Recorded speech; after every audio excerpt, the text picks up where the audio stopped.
everybody. How's it going? Happy Wednesday. Happy Wednesday. This is Kiki with Which Way Magazine. I am here live tonight to do another edition of Tarot and Tea with Kiki. My special guest tonight is my dog. This is Phoebe. You can see her a little bit down here. She's been a little bit just mopey tonight, so I decided to casually do tarot and tea from the giant beanbag in the living room where Phoebe likes to sit. So you might see me scratching her head a little bit during this conversation. So I'll just introduce myself quickly while I wait for people to pop on. Hi, Dora. I'm going to be doing tarot and tea tonight, which means I will be discussing tarot. This is not a session for tarot readings. If you want to get a tarot reading, just reach out to me separately. This is more of tarot and tea is an opportunity to get together and talk about tarot, talk about reading tarot, and it's an opportunity for you to ask any questions you have about reading tarot. Where to start reading tarot, you got a funny card, or you're curious about what it's like doing professional tarot reading. If you have a question about reading tarot, please leave a comment and let me know what is up. My parents just told me that there was thunder snow up in the Northeast. They're up in Connecticut. So, yeah, God, I was trying to think. We did an edition, I think it was last July. I did an article on magical water, and I was thinking, how magical can snow be that falls from the sky when there's thunder and lightning? So anyways, I don't know where you are in the world, but leave a comment. Let me know that you're watching. Say hello. Let me know what the weather's like where you are.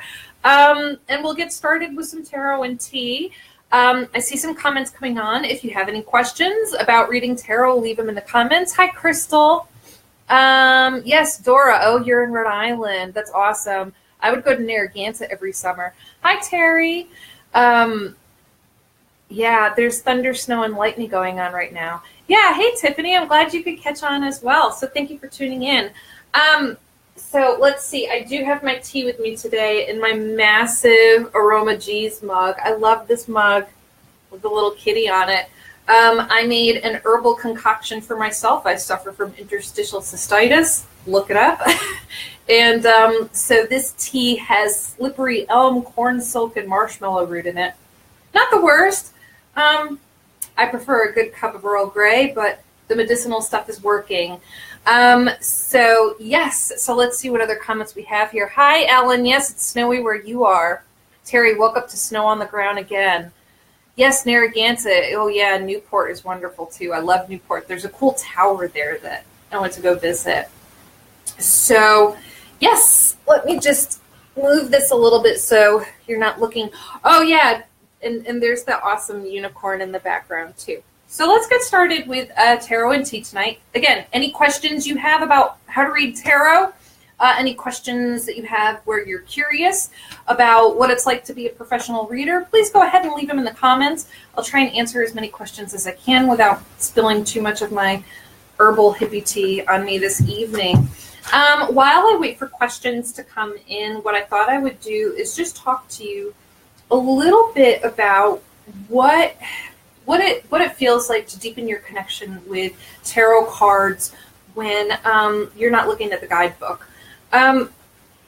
So a lot of times we go to a guidebook to get our interpretations. I have nothing against that. It's really wonderful to find incredible guidebooks that help you deepen and develop your understanding of tarot cards.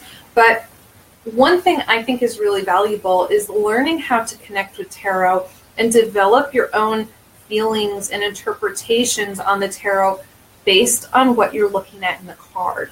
The creator of that picture had the interpretation in mind when they were drawing and illustrating these cards for us. So it's really important to be able to just look at the card and try and figure out how you can deepen your connection to that card just based on what you're looking at. So I hope this makes sense to you. So I wanted to try and think about different ways that you can look at any given tarot card and gain a deeper understanding of what the tarot card means just by looking at it. So let's start with some things that you could look at and study in the cards. One of the things that you could start off with are numbers. Is there anybody watching? Click like or leave a comment. Is there anybody who studies numerology? You can study the number of the card. Many people will look to the I'm going to try and say this, numerological, yes, nailed it, numerological interpretation of the number on the card to assist them with the meaning. For example, if you get a card that is a 2, that might mean duality or balance. It could be going through a gateway in many ways. Number 3s tend to be cards of creation and development. So one of the things you could do when you're studying and deepening your connection to a tarot card is see what number it is. Go find out what the numerology of that given number is. Another thing you could do, what about colors? You can study the color of your tarot cards. Are they bright and inviting? Are they dark and kind of heavy?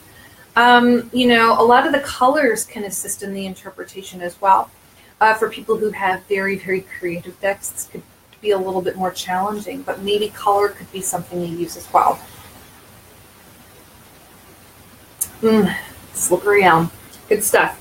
One of the other things you could do to deepen your connection and your understanding of the meaning of a card is to study the environment of the card. What's happening in the card? What time of the day is it? There are some cards that take place at night. One I'm thinking of in particular is 9 of Swords. That was actually me last night. I had nightmares all night last night. I don't know what is going on, but my dreams this week have been wild.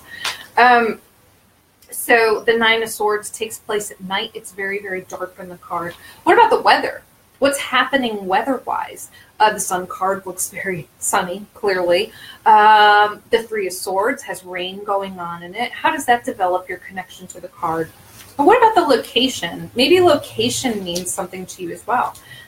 2 of Swords, for example, takes place by an ocean. So is the ocean calm or is it crazy? There are cards that take places in gardens, just like the Ace of Pentacles and the 10 of Pentacles. Trying to think of other cool. What are some cool environments that are happening in cards? Ooh, what about the Hermit card? There's a guy sitting on the top of a mountain. That's pretty amazing. So thinking about the environment of a tarot card could play into your interpretation of it. For example, if it's raining, it might be a gloomy or saddy card. Gloomy or saddy. This is a very saddy card. It could be a very gloomy or sad kind of card. If it's sunny, it might be a hopeful card. It could be a card that illuminates the cards that surround it in a reading. So the environment could really play a key role in developing your interpretation of a card. I'm going to here, I'll keep going through what I have. You keep posting questions and comments. If you have any questions about tarot, anything you need help understanding, deciphering, interpreting, please leave them in the comments, and I'll keep going with some other ways to deepen your connection to tarot. You could study the symbols. Oh, here's my talk, Phoebe. You could study the symbols in a card as well. For example, if you have a lot of flowers, what do the flowers mean? What about birds? What about mountains, boats? All of these things could influence your interpretation of the card as well. And finally, one other thing you could do too is study your feelings. What do you feel when you look at a card? So this is a part where we're interactive. I'm going to grab my cards. All right. And this is something you could do too. If you have your deck of cards with you, you could do this, or you could look at a card that I hold up. Now, how do you feel when you see this card? The Lovers. What's your first feeling? What are your initial feelings looking at this card? What colors do you see? Uh-oh. I see some very nude people too. What figures do you see? So think about that. What are your initial feelings when you look at this card? All right. Do you have any certain feelings or favorite cards? Maybe you want to think about that. Now look at this one. What do you feel when you see this card? What are your feelings? What are your thoughts? What are your perspectives? So you can see that these are two very, very different types of cards. Yeah, very interesting. So, Dora is answering. Dora, black and red. Yeah, it's very interesting. Yes, pain. So, yes, exactly. So you could see you don't even need a guidebook necessarily to start looking at the interpretations of cards.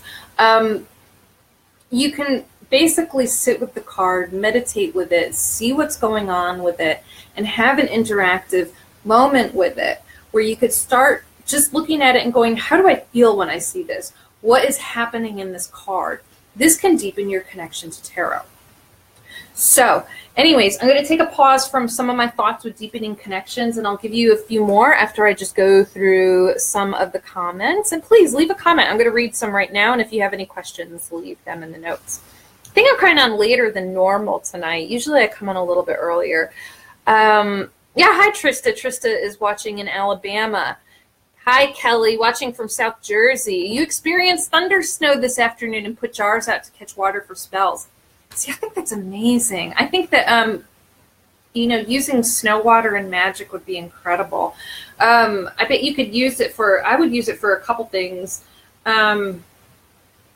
Either for binding because it's frozen, or maybe even purification because I think of that blanketing white.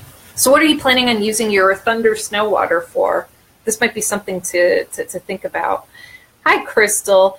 She says, do you often just use your intuition after pulling cards? Yes and no. I call myself an intuitive tarot card reader, and so I really have a huge background in studying tarot. I've read tons and tons of books on it. I've taken courses on it, and I've been reading them for a really long time. So I have a really strong academic foundation on what the cards mean. But I also use my intuition to allow me to create a story. Instead of just looking at one card at a time and going, this card is in this position, therefore it means that, next card, next card, next card. Intuitively, you can use your senses, your psychic abilities, and just your impression of what's happening in the cards to create a full movie or a picture or a moment in the entire spread. So I hope that answers your questions. You could use a little bit of both, I think. Like, think about what you have kind of in stock already on what the interpretations of the cards means, but believe in your intuition and that it will give you answers as to what each of the cards mean. Like, look at this one, 5 of Swords. What's this person doing? They're down for the count. And not in a bad way. They just need to chill. So here is somebody laying down. What would that mean to you? Just looking at that, just looking at what's happening, looking at the colors. Very, very muted colors, but there's some gold in it as well. Interesting. Sacred rest. Good thing. Or rest is sacred. I like it. Yes, so thank you, Crystal. I hope that answers your question. Yes, I like the unicorn too. And Phoebe is still down here. She's passed out under a blanket. We're just chilling out here. Yes, Dora, you get feelings from the cards. Is there anybody that actually touches their cards? Sometimes you could close your eyes and you could touch a card and you will pick up on you might get a clairvoyant impression, you might hear something, you might feel something. So use that as well. You could practice with it with yourself, you could practice with a friend, and if you're reading for somebody, you might just want to put your hand on a card, close your eyes, and see what your first impressions are. Hi, Sherry. Thanks for tuning in. All right. Yes, Trista. So Trista is responding to looking at the Lover's card, which is right here. So one of the things that Trista picked up on just by looking at the picture was maybe the nudity means a need to be vulnerable. And I think that is an incredible, incredible thing to say about the Lover's card. Absolutely. It's being very, very revealing, having trust in somebody to the point where you can be vulnerable with them. So that's a really great point. So thank you. Hi, Ellen. Yes, so most of New Jersey had thunder snow. Very cool. Is my mom's name Rose? No, it isn't. Yes, Dora. Wonderful. Yeah, for the four of Swords, I would say need rest. Hi, Kayla. Oh, thanks for tuning in. I'm glad that you're able to tune in.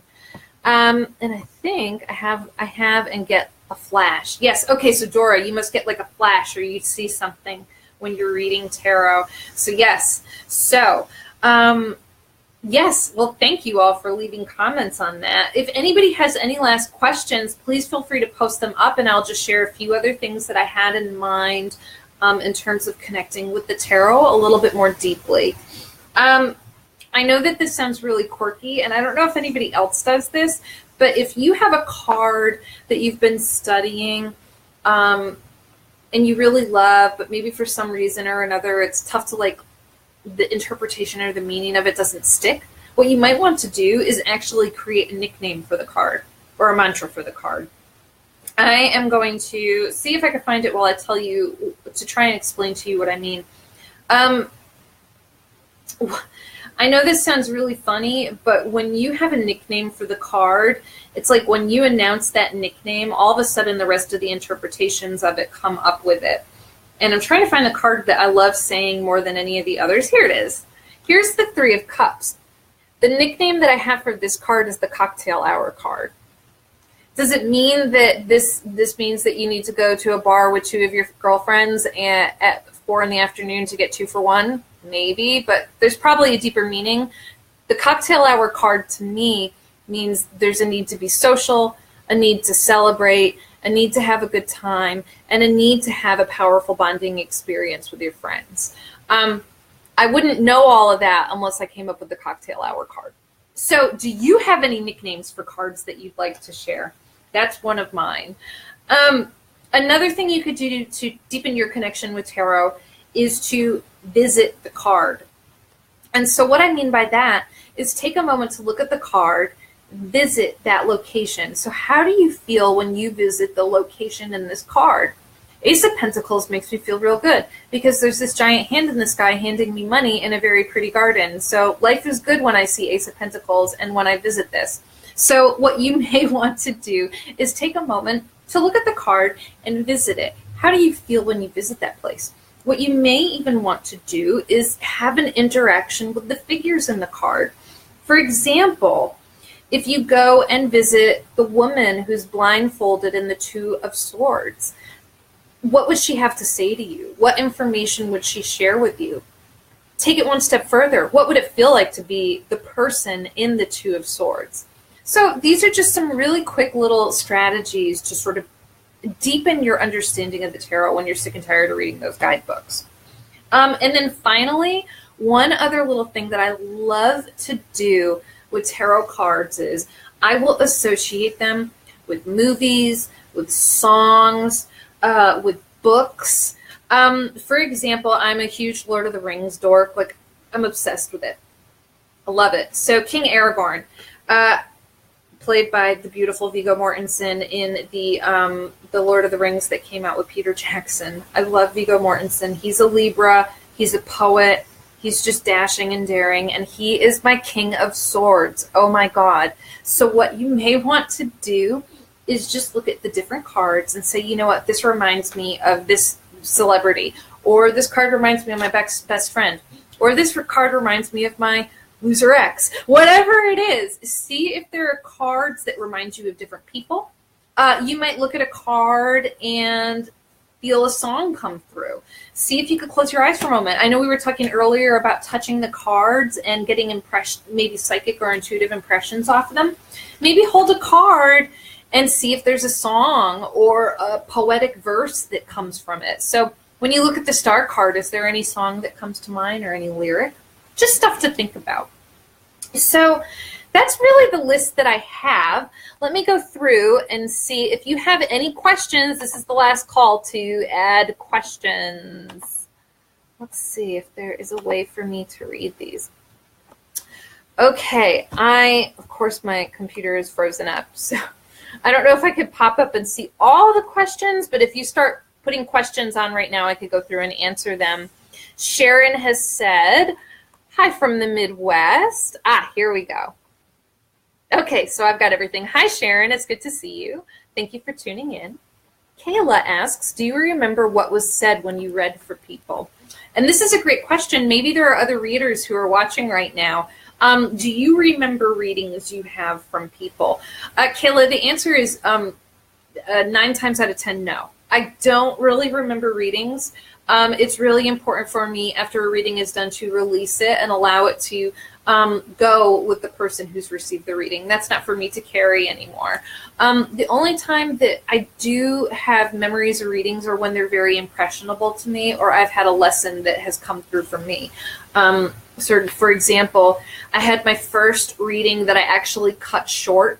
This happens to readers quite frequently. This person was not nice to me. She was pretty impolite.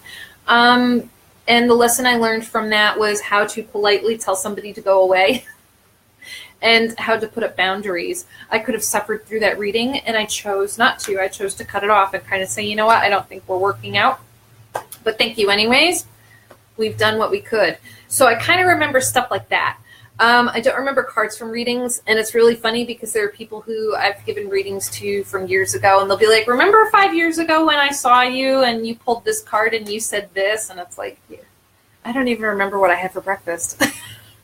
So are there any readers that are watching? Do you remember readings? Do you bring them home with you, or do you forget them after you're done? So thank you for asking that question, Kayla. I appreciate that. Hi, Wendy from Alabama. We have a couple people from Alabama watching, and you're not too far from me. Good to see you on here. Kayla, yes, you're struggling with the Temperance card and Judgment card. Yeah, you know, the Judgment card is a tricky one for me too. I'm not going to lie. That card drives me nuts. Everybody is going to have those cards where they look at them and they kind of think like, well, what the heck does this mean? For me, that's definitely Judgment. One time I heard the Judgment card being referred to as sort of like receiving a major message. And they started kind of talking about King Arthur and how he saw the Holy Grail and how it sent him on this path. And so sometimes I call the Judgment card, I have a nickname for it, and I call it the Holy Grail card. So yes, we all have those cards. Kayla, oh my goodness, I was about to say that card, one of my faves. Is that the Star? That we must be talking about the Star. That's a favorite. Is anybody watching? What are your favorite tarot cards? And what does that say about you and your personality and where you are in life? So that's kind of fun to do too. Maggie, hi, hello, thank you for watching. Shiny, hi, thank you. Happy International Women's Day. Oh my God, that's right. Happy International Women's Day. And lots of love from Australia. Yay, where in Australia are you? Sorry, my dog is kicking me. So that's awesome. I really want to see Australia. God, there's some coastal region that I was told to go to because there's like lakes that are surrounded by tea trees. And so you swim in this like tea tree lake. Oh God, like I really need to get to Australia. So someday we'll meet in person. Wendy, do you recommend a certain deck for a first timer? Wendy, you know, I'm going to suggest two different things. One is that you go to the deck that you're drawn to the most. The deck that you fall in love with and that resonates with you the most is probably the deck that you want to try and work with. There's no point in trying to learn how to read tarot when you're working with a deck that you're not even drawn to. It's really going to put you off. It's going to make you not want to really work with the tarot. However, that being said, I would also suggest that some of the explorative places you might want to go are within the Smith-Waite. Sometimes it's called Smith-Waite. Sometimes it's called Rider-Waite-Smith. Sometimes it's called the Waite-Smith, Smith-Waite, Rider-Waite-Smith, all of those, all of the above. The Smith-Waite family is where you want to start for many reasons. I suggest this to people because many guidebooks are based on it. It's one of the most traditional decks out there. And I don't know, I think Pamela Coleman Smith, when she drew these cards, she was very much associated in esoteric movements at the time, as was A.E. Waite, who helped in creating the interpretations of the cards. So I think that there's something really intensely spiritual, esoteric, and traditional in this deck. That being said, it's a little bit out of date. It's very tricky. Sometimes you'll look at the pictures and you'll say, you know what, this is not 2018 all-inclusive friendly. However, it's a beautiful deck. And I really think that Pamela, when she drew the cards, she really, really came from a deeply spiritual place. Really, really beautiful deck. So that's my answer to you. I hope that helps a little bit. Josie. It's funny, I'm watching because I got a new deck, and on one of my cards, it's the image that gives me more of a message than the words. It's a white lion and her cub, and to me, it represents a mother and her child. Perfect, Josie. You know, that's incredible. I'm first of all, I'm glad that you caught on, and that you were able to watch this with us. Yes, sometimes we will see cards, and there's imagery, or there are situations that are happening in the cards that we're just drawn to. And if we get an impression from that, that is going to give us an incredible personal connection to the card, and it's going to deepen your interpretation. And now you're going to look at that card with that lion and the cub, and you're going to be able to create those very, very unique interpretations that are special to you. And you know what's interesting too? I bet that if you created interpretation based on mother and child, and you went and cross-referenced the guidebook, I bet it will be spot on similar. So thank you. Hey, Kathy, thank you for tuning in. I never remember the content of a reading I'm given. Yeah, you know, it for me personally, it's just, that's too much to carry. It's too much energy to carry. You know, if you remembered every single reading, oh my God, there might be some that are impressionable, but at the end of the day, it's you allow the person getting the reading, the querent, to walk and carry the reading with them, and they could do with it as they wish. Kayla, okay, so you like the Three of Cups, or we were talking about the Cocktail Hour card. Both things are really wonderful, so thank you. Trista, I haven't done any readings in person yet, but I've done several online. Cool. Yeah, you know, that's very interesting. I've seen people do that before. There's a group called Tarot Nerds on Facebook, and I always recommend it because there are some really incredible and talented people that work in Tarot Nerds. It's a very open-minded, very all-inclusive group. You could go to Tarot Nerds, and there's people that will actually exchange readings for practice.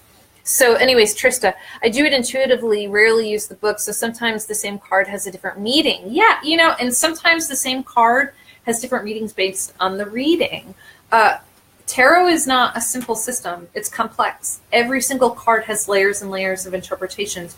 So being able to use your interactions and your interpretations with that card will help you find the right thing to tell your client. So thank you very much. Oh, and you don't remember your readings either. Yep. All right, Shani, you're in Melbourne. Nice. There's another girl who watches videos, and she's in the Which Way subscribers group, and she's in Melbourne too. My boyfriend's from Sydney, so I don't know where they are in relation to each other. Although one time he tried to trick me and tell me that koalas would sleep on his car, and he would have to like wake them up and take them off his car, and I believed him. Apparently that doesn't happen. I really wish it did. If it did, I'd like be moving there right away. Josie, sounds dorky, but it's like it's me and my baby. Oh, that's wonderful though. I love that. You know, if you feel like you could fit into the card in a way, that is going to create so much insight and advice and guidance just from a soulful and authentic place that you could share in exchange with your reading. In your reading. So perfect. That's a perfect thing to do. Wonderful. Oh, yes, you're welcome, Wendy. Kayla asks, I'm sure I've asked before, but I'm wondering how to go about it myself. Do you see Oracle cards? Do you use... Oh, yeah. Okay, so you're asking if I use Oracle. You know, yes, I do. I don't read Oracle professionally, but I have so many fabulous Oracle decks. Oh, my God. I feel like I collect them like people collect stamps. Phoebe's rolling over now to have her belly rubbed. Do you see? She says hello. So yes, Oracle is wonderful. Oracle is very different from tarot in the sense that, you know, they're both cartomancy. So what that means is you're using cards to get divination. But Oracle can be any length. You could have a deck of Oracle cards that's only 20 cards. You could have a deck of Oracle cards that's 80. And each of the cards can mean totally different things. There are different themes, different illustrations. They're very, very beautiful. And I just love the variety out there. Tarot, on the other hand, is always going to be 78 cards. It's going to follow the same formula of major arcana, minor arcana, and it will always have court cards and aces. So it follows the same formula through and through, no matter what deck you get. But I would advise everybody to try out Oracle. If you're feeling a little bit of a blockage or a disconnect, if you're a person that likes to do a daily draw for yourself or pull a card for yourself, and you're feeling a little bit of a disconnect or blockage when you're reading for yourself, pull up an Oracle deck, switch it up. Just try a different deck. See if you get a clearer answer from that. It's okay to put your go-to deck down and try Oracle cards. There's so many out there that are beautiful. So yeah, it's definitely worth giving a shot. So thank you. And Kayla, Tarot Nerds is amazing, wonderful people. So yes, that is very true. Another really amazing group, other than the Which Way Magazine group, is the Which Way Magazine subscribers group. So if you become a subscriber to Which Way Magazine, you get invited to be in the private Which Way Magazine subscribers group. And it is amazing. It's a beautiful, beautiful group of people. Basically, anybody that subscribes to Which Way Magazine is allowed and granted access to it. And it's just a nice place where you could really interact with the writers. You could interact with Tanya, who is the editor-in-chief of the magazine. She comes on and does these like amazing live events on there. So there's lots of extra perks on the Which Way Magazine subscriber group. If you're interested in that, you could go to whichwaymagazine.com. Or you could, I'm sure you could send a message to Which Way Magazine on Facebook and ask how to subscribe. I highly, highly recommend it. And one other final thing as well, if you haven't seen the March edition of Which Way Magazine, oh my God, this cover with Fiona Horn, unbelievable. Ugh, it is stunning. Please go to whichwaymagazine.com and check out our March edition. There's an incredible interview with Fiona Horn, and there's also some really other wonderful articles in there as well. There's one on magic with snakes. There's lots of information on how to celebrate the spring equinox. And there's all sorts of goodies, divination, tarot, magic. So please, whichwaymagazine.com is where you want to go to get some more information on getting the monthly digital issues and also finding out about subscriptions. So anyways, that's really all I have for tonight. We've been on for over 30 minutes, and I am ready to put on pajamas and curl up in bed with my dog and eat ramen noodles while I watch Ancient Aliens. So anyways, if I didn't get to your question, hopefully I'll be able to get to it in the next Tarot and Tea. Tanya is coming to visit me this weekend, so if you are a Which Way subscriber, I'm sure that Tanya and I will be doing some live dishes from my dining room table over the course of the weekend. And please, if you need anything else, please don't hesitate reaching out to me. My name is Kiki Dombrowski. You can find me on Facebook, and you could Google me, Kiki Tarot, find my website, and just reach out, ask any questions that you have. And I appreciate you all so much for hanging with me tonight on this very bizarre, weathery evening. Thank you so much, and I wish you the best of luck with studying tarot. Connect with those cards. You have everything inside of you that you need to learn and understand these cards, and they're here for you, and they're here to give you awareness and to share your own wisdom with the world around you. So stay inspired and stay hopeful, everybody. Have a beautiful rest of the week, and I will talk to you soon. Bye, y'all. Oh, here's Phoebe. She says goodbye too. Bye, everybody. Have a wonderful evening. Bye.